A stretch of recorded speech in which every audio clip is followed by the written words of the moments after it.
The princess was born on the border of life and death. The royal family searched tirelessly for a cure, but to no avail. It seemed like the child was not long for the world. Curiously, a glowing bird flew to the baby's cot and sang a pure tone that breathed white and blue into the princess, soothing her heart and soul at last. The princess, named Aoife, survived but grew in poor health. She could always feel the world of the dead at her fingertips. Sometimes, spirits of dead animals would come visit her. She'd comfort them, play games until their souls calmed and they were at peace.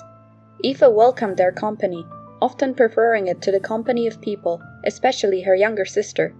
Aoife consoled herself in the presence of the animal spirits and her constant companion, the shining Caladrius.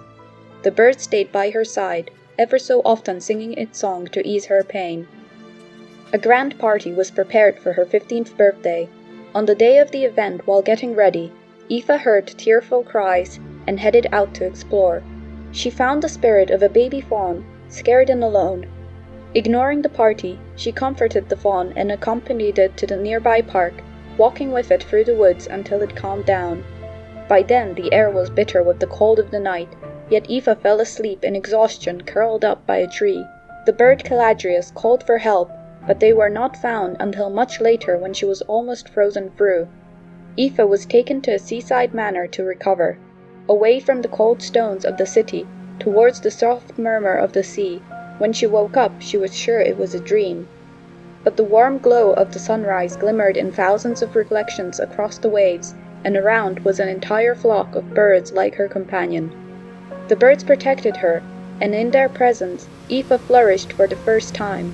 She continued to comfort spirits, but also studied healing magic from the flock, and later, befriended mermaids who taught her to swim.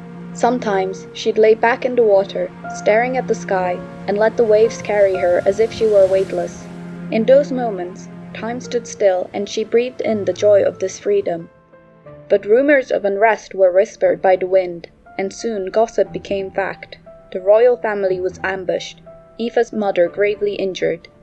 Ignoring the pleas of the flock, Aoife rushed back to her family, only her faithful friend staying by her side.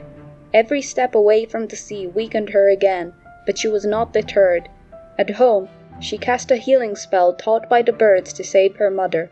But Aoife had grown too frail, and the magic withered her hands, leaving behind only bones. She failed to save her mother. Her sister took to the throne and declared war. Lost in her despair, Aoife wandered into the forest and cast herself down in tears over her mother, over the war, over her pain and the misery of the world. Not even Caladrius could help her. A snake slithered up to them.